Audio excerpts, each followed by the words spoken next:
Hello, fur parents! Meet New Year!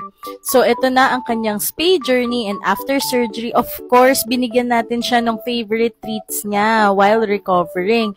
So, we have tested another product and ito ang Garfield Pet Wipes kasi bawal nga maligo si New Year. Here's the ingredients list and as you can see, it is safe for pets. It has antimicrobial properties. Ito naman si New Year and we are testing out the product on her.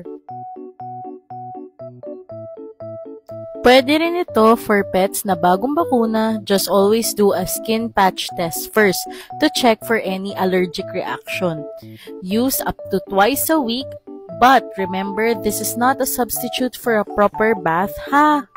Check our yellow basket for more information.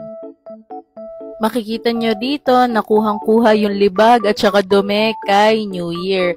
So, hindi nyo rin siya mapapansin na nagsisneezing siya dahil nga itong Garfield Daddy Pet Glove Wipes ay hindi naman ganon ka-strong yung scent niya. So, very perfect sa ating fur babies. And ito yung kanyang incision site. Nakita nyo naman. Ito ay munting paalala ni Doc Aid, ang aid ng inyong mga alaga. Thanks for watching!